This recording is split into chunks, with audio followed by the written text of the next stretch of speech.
আমাদের 11 দলীয় নির্বাচনী ঐক্যের যে প্রক্রিয়া চলছে সেই 11 দলের একটা বৈঠক ছিল।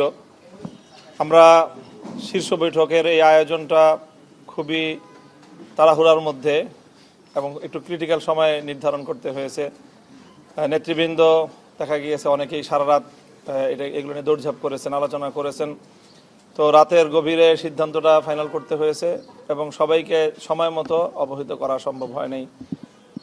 তো সেই হিসাবে এই জায়গাটায় একটু গ্যাপ ছিল, সবাই সময় মতো উপস্থিত হতে পারেনি। এরপরেও আমরা ম্যাক্সিমাম প্রায় 10টা দলই এখানে উপস্থিত হয়ে এই বৈঠকটা আমরা সম্পন্ন করেছি।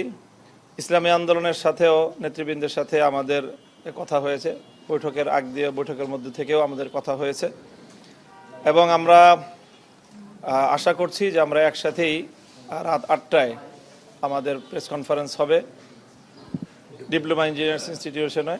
সেখানে ইনশাল্লাহ আমরা আমাদের চূড়ান্ত বক্তব্য যেগুলো সব ঐক্যবদ্ধভাবে আমরা উপস্থাপন করতে পারবো বলে আশা করছি। ইসলামী আন্দোলনের ব্যাপারে আমাদের প্রত্যাশা যে ইনশাল্লাহ আমরা যেভাবে একসাথে শুরু করেছিলাম আমরা একসাথেই সামনের দিকে অগ্রসর হতে পারবো, আমরা এখনো আশাবাদী ইনশাল্লাহ। আচ্ছা, একটি বিষয় উঠে আসছে, মানে একটু আগে যখন আমরা খেলাফতে মজলিসের নায়েবে আমির ওনার সাথে কথা বলছিলাম, আজকে বৈঠকে আপনারা 45টি আসন সমঝোতার ব্যাপারে 45টি আসন কোথায় দেওয়া হচ্ছে ইসলামী আন্দোলনকে, এরকম একটি আলোচনায় এসেছেন, একটু যদি বলেন।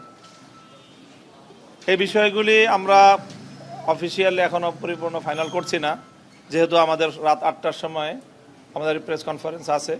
আসন সংক্রান্ত যাবতীয় ডিটেলস আমরা সেই কনফারেন্সেই করব ইনশাল্লাহ এবং সেখানে ইসলামী আন্দোলনকে অ্যাকোমোডেট করেই আমরা আমাদের চূড়ান্ত তালিকা আমরা প্রকাশ করতে পারবো বলে আমরা আশা করছি ইনশাল্লাহ।